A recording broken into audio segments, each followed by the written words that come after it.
새해 인사는 언제까지 하는 게 적당할까요? 구정 때까지 하면 될까요? 예, 새해 복 많이 받으셨어요?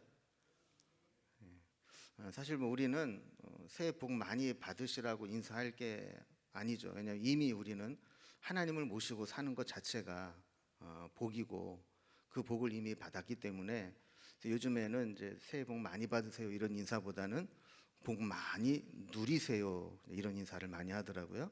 그래서 여러분도 새해 복 많이 누리시기를 바랍니다. 우리가 이제 새해가 되면 우리가 이제 생각할 개념들이 몇 가지 있습니다. 이제 그 중에 하나가 이제 소망이죠. 한 해를 돌아보면 후회되는 일도 있고 또 부족한 부분도 있지만 우리가 새해가 되면 왠지 소망을 한번 품어보는 겁니다.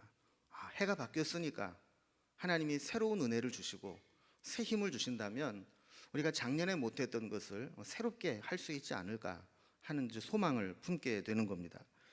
그런데 사람이 나이가 들어가면서 좀 변하는 것 중에 하나가 뭐냐면 이 세상을 비관적으로 염세적으로 보기가 쉽다는 겁니다. 왜 그럴까요? 우린 살아가면서 많은 실패를 경험합니다. 또 때로는 부정적인 경험들을 하게 됩니다. 그러다 보니까 나도 모르는 사이에 뭔가 밝게 또 기대를 가지고 소망을 품기보다는 뭐 세상이 뭐 다 그렇고 그런 거지 뭐 별 수 있겠어 뭐 이런 생각을 하면서 염세적으로 바뀌기가 쉽습니다. 여러분 어릴 때에는 어떻습니까? 세상을 잘 모르고 뭐 다 할 것 같아요. 하룻강아지 법무서인 줄 모른다고 이 꿈이 뭐냐 그러면 뭐 웬만하면 대통령, 뭐 과학자, 뭐 좀 훌륭한 사람 뭐 다 그러죠. 조금만 칭찬해주고 용기를 주면 뭐 못할 게 없을 것 같아요. 그런데 조금 커가면서부터 이렇게 꿈이 바뀌기 시작하죠. 저도 이렇게 경험을 해보니까 고등학교 다닐 때요, 서울대학 가고 싶은 사람 손 들어봐라 그러면 반에서 한 절반은 손을 들더라고요. 2학년쯤 되면은 한 10명 정도로 줄어들어요. 3학년쯤 되면 현실을 딱 직시하면서 몇 명 안 들어요. 그런데 살아가면서 이렇게 우리의 꿈도 쪼그라들고 이 세상을 향한 기대도 없어지고 소망을 품지도 못하게 되고 좋게 얘기하면 현실에 적응하는 것이고 나쁘게 얘기하면 아무런 기대도 없이 비관적으로 부정적인 생각으로 살아가게 된다라는 겁니다. 여러분 우리도 돌아보면 그렇지 않습니까? 우리가 현실을 바라보면 야 금년에 정말 희망차다 이런 분 계세요? 금년에 내가 진짜 모든 게 잘 될 것 같아 막 너무 기대가 돼 이런 마음이 없다고요. 하는 일도 걱정이 됩니다. 금년에 잘 될까? 자녀들을 봐도 야 사는 게 이렇게 힘든데 우리 자녀들은 앞으로 잘 풀려나갈까? 나라도 걱정이 되고 교회도 걱정이 되고 모든 게 염려, 걱정, 불안 이런 것들이 우리의 현실 앞에 코앞에 다가와 있는 것처럼 보이게 됩니다. 그래서 이런 현실만 바라보면 희망을 품을 수가 없어요. 그냥 낙심하게 되고 낙심하지 않으려면 기대를 품지 말아야 되고 그냥 현실에 적응하면서 살아가는 것이 지혜로운 것처럼 보입니다. 그러나 하나님은 우리에게 소망을 포기하지 않기를 원하십니다.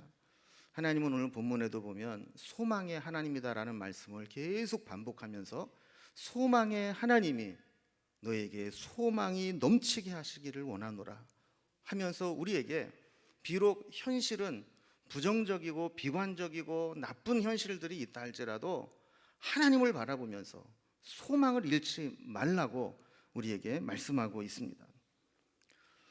어떤 사람 둘이 억울하게 감옥에 갇히게 되었습니다. 한 사람은 감옥으로 난 이 창문을 이렇게 바라보면서 실망을 합니다. 내가 여기 갇혀 살아가다니.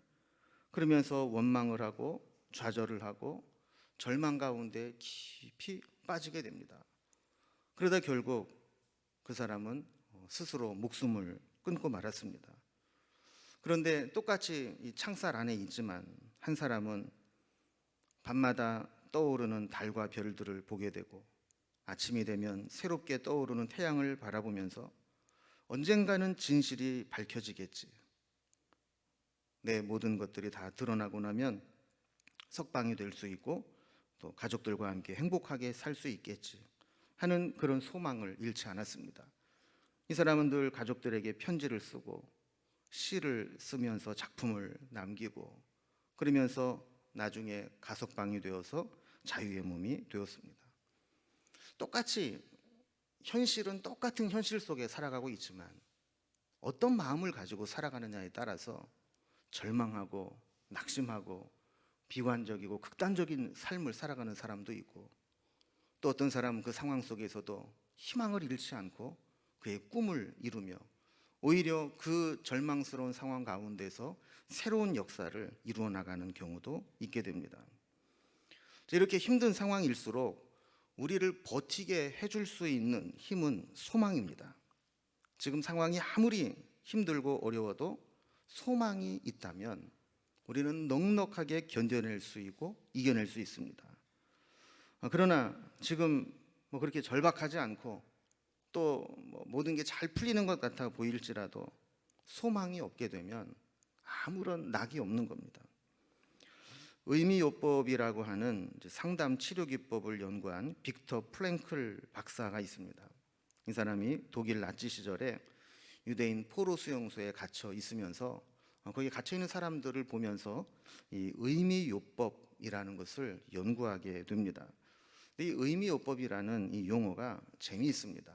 이 의미요법을 영어로는 로고테라피라고 부르게 되는데 로고스와 테라피의 합성어입니다. 로고스, 진리란 뜻이죠. 여러분 요한복음 1장 1절에 태초에 말씀이 계시니라 그럴 때 그 말씀이 헬라어로 로고스입니다. 그리고 테라피, 우리가 잘 아는 거죠. 치료라는 얘기죠. 그러니까 말씀이 해석될 때 치료가 된다라는 거예요. 조금 이제 부연해서 설명을 하면 이런 겁니다. 여러분 우리가 아무리 힘든 시련을 만나고 고통을 겪게 되어도 그 상황이 말씀으로 해석되고 그 속에서 하나님의 의미를 발견하게 된다면 저절로 치료가 된다라는 거예요. 여러분 이 로고스, 이 말씀이 우리를 치료하게 되고 말씀으로 우리의 인생이 해석되기 시작하고 말씀이 나를 고치기 시작하면 다른 사람들 같으면 낙심하고 좌절하고 절망할 수 있는 상황이지만 스스로 치유가 일어나고 회복이 된다라는 것이죠. 그럼 당시 600만 명의 유대인들이 포로 수용소에서 죽지 않습니까? 이 포로 수용소에 끌려가면 살아나온다는 보장이 없었습니다. 고문과 학대, 학살이 이루어졌고 끔찍한 생체 실험과 가스실에서 비참하게 죽어갔습니다. 자, 이런 상황들을 지켜보고 살아남아 있었던 수용소들은 이 사람들이 반응이 다르다는 것을 발견하게 된 겁니다. 어떤 사람은 쉽게 포기하고 낙심하고 절망에 빠져서 가스실에 들어가지 않아도 스스로 생명을 끊거나 아니면 병들어 죽는 사람들이 있었습니다. 그런데 어떤 사람들은 끝까지 살아남게 되고 끝까지 희망을 잃지 않게 되고 끝까지 견뎌내는 사람이 있는 것을 보게 됩니다. 자, 왜 이런 일이 일어날까? 상황은 똑같은데 왜 어떤 사람은 낙심하고 절망하고 스스로 생명을 포기하는데 어떤 사람들은 끝까지 남아있고 견뎌내고 오히려 주변에 소망을 잃어버린 사람들에게 힘을 주고 격려해주고 이런 삶을 살아갈까? 그가 내린 결론이 이런 겁니다. 마음으로 포기한 사람은 몸도 쇠약해졌다. 그러나 끝까지 소망을 잃지 않은 사람은 살아남았다. 자기 자신뿐만 아니라 절망 속에 있는 동료들에게도 소망을 가지도록 격려하던 사람은 모진 고문에도 불구하고 몸과 마음이 건강한 상태에 있었다. 자, 그러니까 우리에게는 문제는 상황이 얼마나 힘들고 고통스러우냐가 아니라 어떤 마음으로 그것을 받아들이느냐, 그걸 어떻게 해석하고 어떻게 그 상황을 받아들이냐, 여기에 따라 달라진다라는 거예요. 여러분 소망이라는 말은 참 역설적인 단어입니다. 왜냐하면 모든 게 형통할 때에는 소망이라는 것에 대한 가치 자체를 몰라요. 여러분, 내가 원한 대로 다 됐어요. 그런데 거기에 또 다른 소망이 필요할까요? 이미 소망하는 것을 다 이루었다면 소망이 우리에게 중요하지 않은 개념이 됩니다. 여러분, 내가 돈이 아주 풍성하고 넉넉해요. 그러면 좀 잘 살았으면 좋겠다, 좀 넉넉했으면 좋겠다, 이런 생각할까요? 그 사람들은 다른 게 또 소망이 되겠죠. 우리가 마음먹은 대로 다 된 사람은 소망이 필요가 없어요. 그러니까 역설적으로 소망을 품는다는 것은 내 뜻대로 안 되는 것이 있다라는 것이죠. 절망스러운 상황 가운데 있을 때 소망은 가치가 있는 겁니다. 그래서 남달리 어려운 상황을 만난 사람일수록 소망이 간절해지고 어두운 상황을 딛고 일어나고자 하는 소망이 강력해집니다. 그래서 소망을 가진 사람은 소망으로 풍성해지는 것을 경험하게 됩니다. 가만히 보면 좋은 상황에 있는 사람들이 오히려 절망도 잘합니다.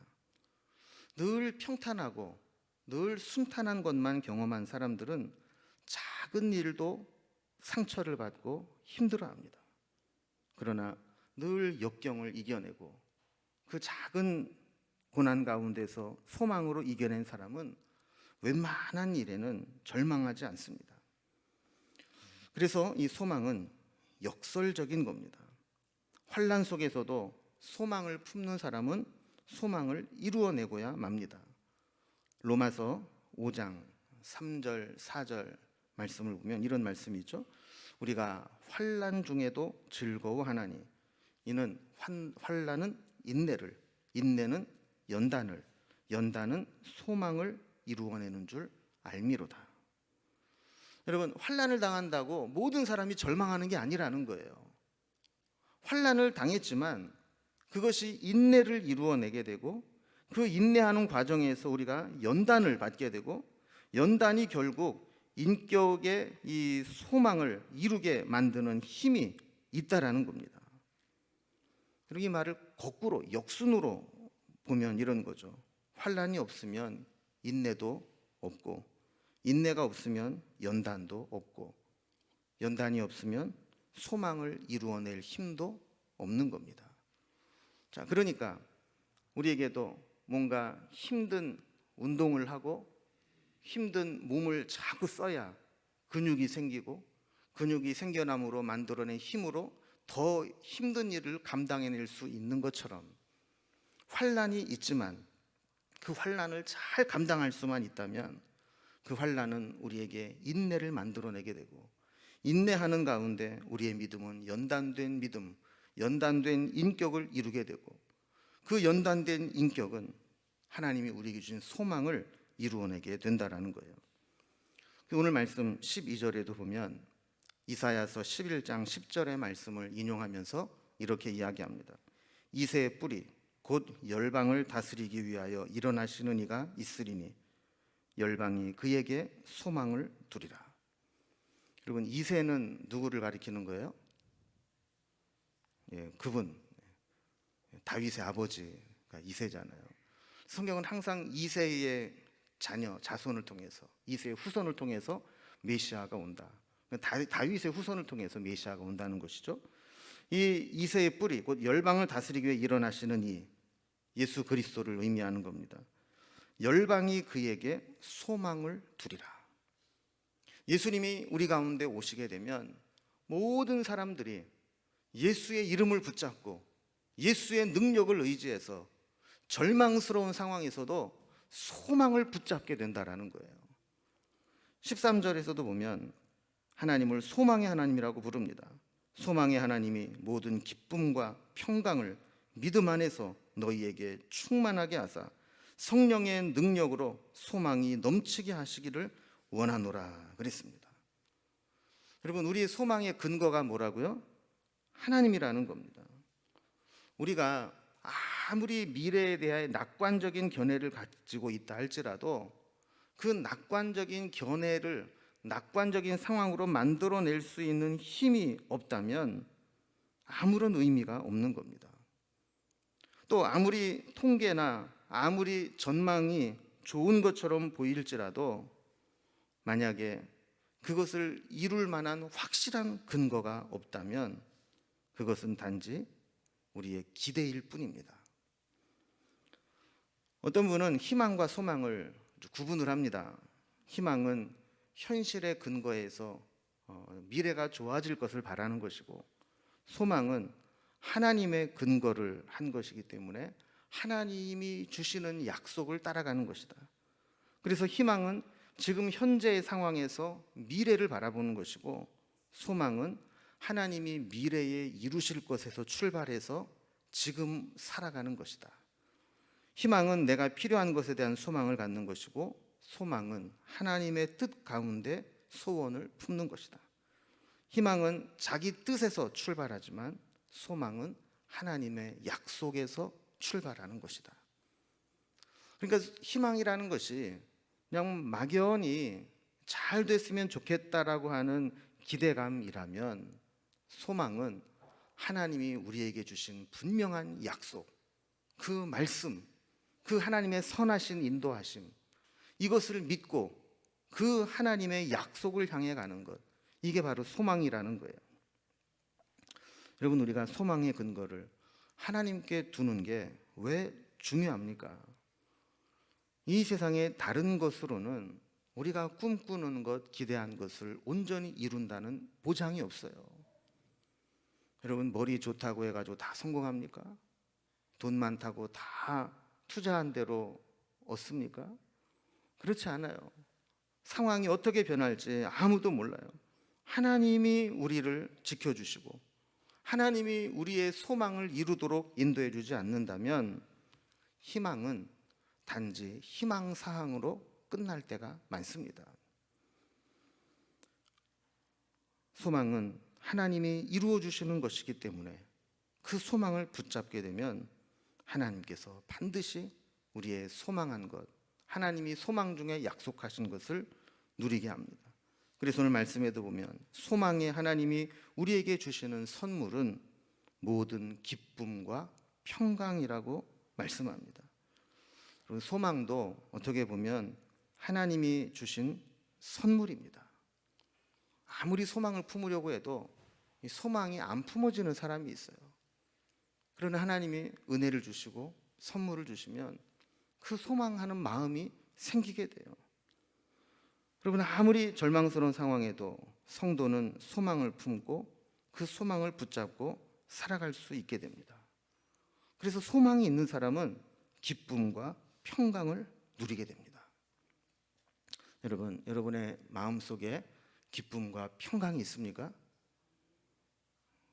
상황이 별로 안 좋아도 기쁨과 평강이 있는 사람은 소망이 있는 사람이에요. 누군가 그런 얘기를 했어요. 자기 살던 집이 있는데 너무 집이 환경이 안 좋은 거예요. 고생고생을 해가지고 자기 집을 하나 마련을 했어요. 그리고 그 집을 멋지게 리모델링을 하고 꾸미고 있어요. 그런데 지금 현재 상황은 아직까지 그 집에 들어가지 못하고 누추한 집에 살고 있어요. 그럼 이 사람은 지금 내가 사는 집이 누추하다고 마음이 낙심이 될까요? 그렇지 않죠. 저기 수리만 끝나봐라. 내가 이제 그 집에 들어가서 멋진 집에서 산다. 이런 소망이 있기 때문에 지금 당장 누추한 곳에 있어도 그게 절대로 낙심이 되지 않는 겁니다. 우리도 마찬가지입니다. 하나님께서 우리에게 준 소망이 있는 사람은 지금 내 상황이나 환경이 비록 좋지 않다 할지라도 하나님이 주시는 기쁨과 평강을 누리며 살아갈 수 있는 겁니다. 또 한 가지 중요한 교훈이 있습니다. 13절 마지막에 보면 성령의 능력으로 소망이 넘치게 하시기를 원하노라 그랬어요.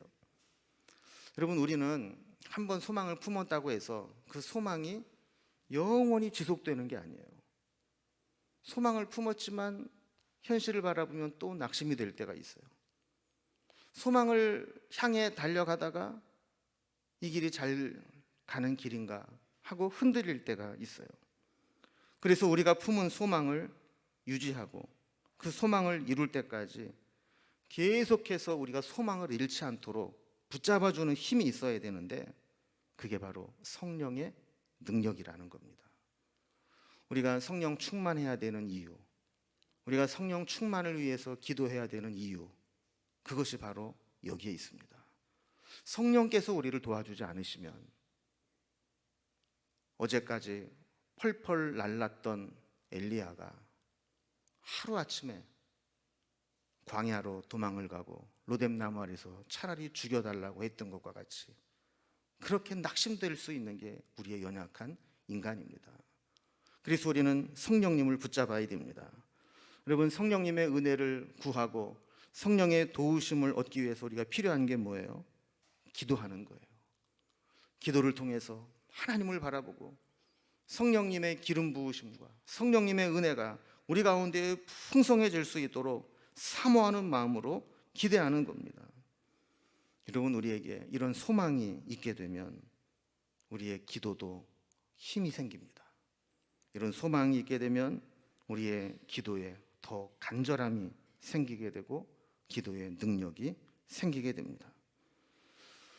우리는 아까 서론 부분에도 말씀을 드린 것처럼 이 현실을 바라보고 내 주변에 일어나는 일들을 바라보면 끊임없이 우리를 낙심하게 만들고 끊임없이 절망하게 만들고 끊임없이 그냥 현실에 타협하면서 그렇게 살라고 하는 그 내면의 소리를 듣게 됩니다. 그런 하나님은 우리가 그렇게 주저앉아 있지를 원치 않으시고 다시 소망을 품기를 원하십니다. 다시 일어나기를 원하십니다.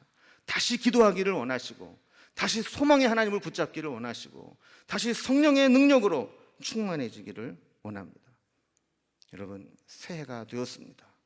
이 새해 새로운 소망으로 우리의 심령을 가득 채울 수 있기를 바랍니다. 그 소망이 우리를 인도해 주시기를 원합니다. 오늘도 기도하는 가운데 이 소망의 하나님을 만나고 또 소망의 하나님을 체험하고 그 하나님의 음성을 들을 수 있는 시간이 될 수 있기를 바랍니다. 여러분, 작년까지 안 좋은 일이 있어도 하나님이 새로운 은혜를 주시면 우리는 새로운 소망을 품게 될 줄로 믿습니다. 여러분, 송구영신 예배 때 하나님 앞에 기도의 제목을 내어놓았던 것들 금년 한 해 동안 놓치지 말고 잊어버리지 말고 포기하지 말고 끝까지 붙잡고 기도해서 하나님의 선하신 인도하심을 얻을 수 있는 저와 여러분이 될 수 있기를 주님의 이름으로 기원합니다.